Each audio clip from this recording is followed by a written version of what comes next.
भारत ही नहीं विश्व के कई बड़े साहित्य मंचों पे मेरे साथ भी मंच शेयर कर चुके हैं, जिसमें भागीदारी साहित्य समारोह समाज कल्याण विभाग उत्तर प्रदेश सरकार द्वारा Lucknow literature festival, metaphor literature festival, साहित्य अकेडमी का festival of the letters, international festival for the letters Bhopal और अंतर्राष्ट्रीय साहित्य समारोह वॉशिंगटन डीसी में आप अपनी रचना को प्रस्तुत कर चुके हैं, अभी लिख रहे हैं।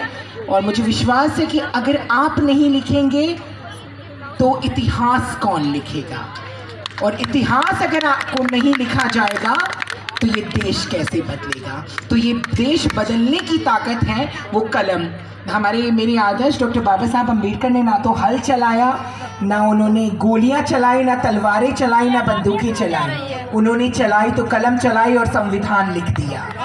और आज देखिए हम और आप सभी उस संविधान से बंधे हुए हैं, और वही संविधान को हम अपने जीवन में उतारे हुए हैं। और उनके साथ साथ हमारे कितने सारे ऐसे महानुभाव हैं जिनके बारे में मैं बोलना चाहती हूँ, और मुझ में नमन करती हूँ, प्रणाम करती हूँ एक ऐसी शख्सियत को जिन्हें हम भारत कोकिला कहते हैं, श्रीमती सरोजनी नायडू जी, जिन्होंने अपना पहली ऐसी अश्वेत महिला, अश्वेत मैं इसलिए कह रही हूँ वो अंग्रेज़ों ने कहा उनके रूप को देख के, मेरे लिए तो वो सबसे बड़ी श्वेत और खूबसूरत महिला थी जिन्होंने विदेश में जाके अंतर्राष्ट्रीय सम्मेलन में भारत का प्रतिनिधित्व किया, वही सीधे पल्लू की साड़ी पहन के और अंग्रेजी भाषा में अपना व्याख्यान दे के पूरे भारत का ही नहीं पूरे विश्व का मान बढ़ाया।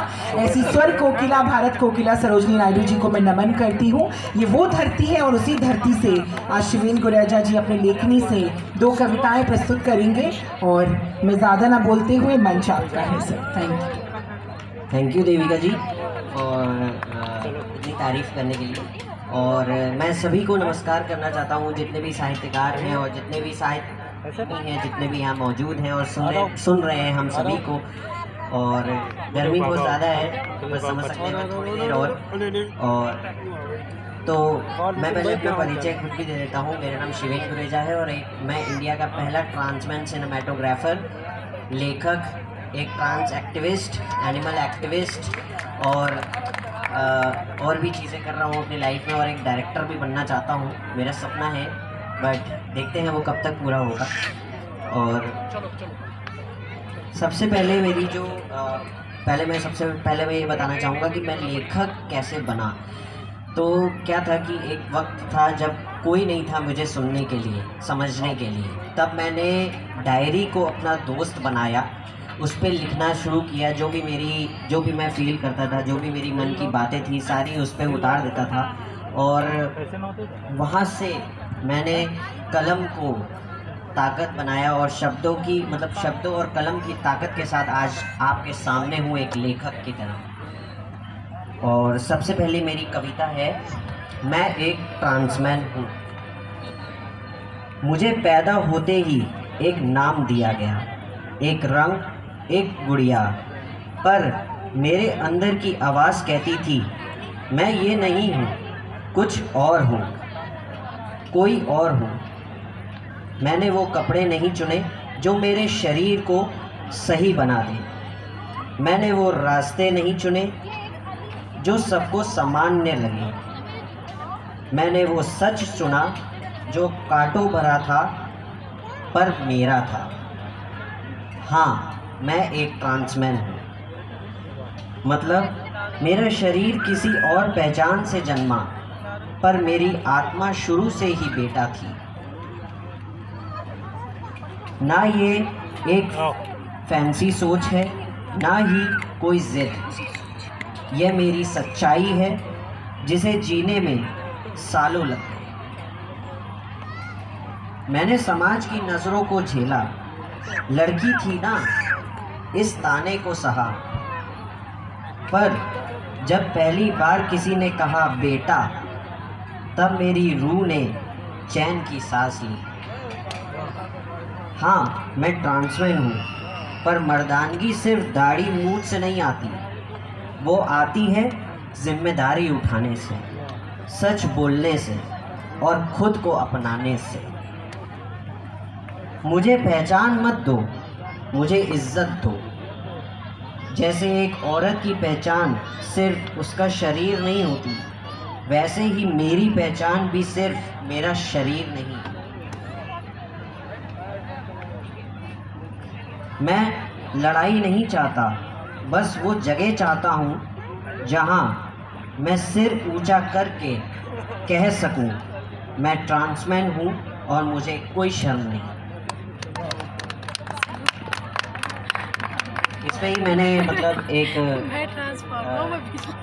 चीज़ लिखी है, वक्त से लड़कर मैंने अपने नसीब को बदला है, मैं वो इंसान हूँ जिसने अपनी तकदीर को बदला है, कभी न सोचा कि कल क्या होगा और आज वक्त ने खुद मेरी तस्वीर बदल दी। क्योंकि आज मुझे लगता है कि मेरी कविता पसंद नहीं आई, तालियां की गूंज नहीं है। Thank you.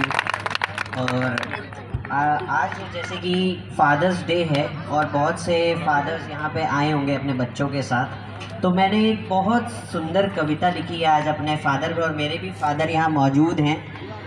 पापा, मैं चाहता हूँ एक बार आप खड़े हो जाएं तो सब लोग देख पाएँ कि उनके बेटे को उन्होंने एक्सेप्ट किया हुआ है और आज वो एज अ प्राउड फादर यहाँ पे खड़े हैं। तो एक ट्रांसमैन की ज़िंदगी में एक फ़ादर का क्या रोल होता है, मैंने वो उसको एक कविता में लिखा है, मैं पेश करता हूँ।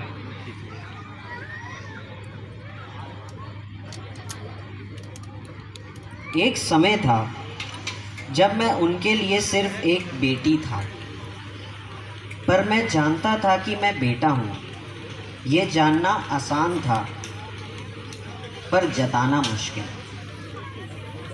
पापा चुप रहते थे, ना अपनाते थे ना नकारते थे, बस खामोश थे। और उस खामोशी में मैं हर रोज़ खुद को साबित करता था। फिर एक दिन उन्होंने मुझे बेटा कहा। एक शब्द था पर मेरे लिए वही मेरी पहचान थी। Thank you. उस दिन से सब बदल गया। पापा ने सिर्फ मुझे अपनाया नहीं बल्कि मेरे साथ खड़े हो गए। जब सर्जरी का वक्त आया उन्होंने हाँ कहा।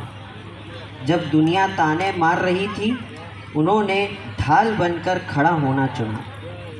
और जब मैंने कहा कि मुझे सिनेमैटोग्राफर बनना है तब उन्होंने मुझे एक कैमरा दिलवाया। बिना सवाल के मेरा सपना खरीदा।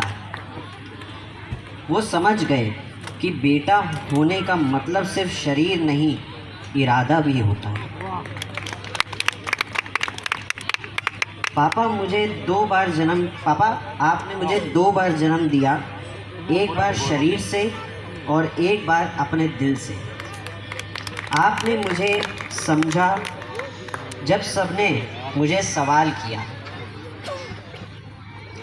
आपने मेरा साथ दिया जब मैं खुद को लेकर भी डरता था। आपकी वो एक बेटा कह देने वाली आवाज़ मेरे लिए मंदिर की घंटी थी, जिसने मेरे अंदर खुद को स्वीकार करने की शक्ति भर दी। आज मैं एक लेखक भी हूँ, सिनेमैटोग्राफर भी, पर सबसे पहले आपका बेटा। और इस फादर्स डे पर मैं दुनिया से बस इतना कहना चाहता हूँ कि पिता वही होता है जो अपने बच्चे की पहचान को अपनाए, ना कि उसे बदलने की कोशिश करे। हैप्पी फादर्स डे पापा, धन्यवाद।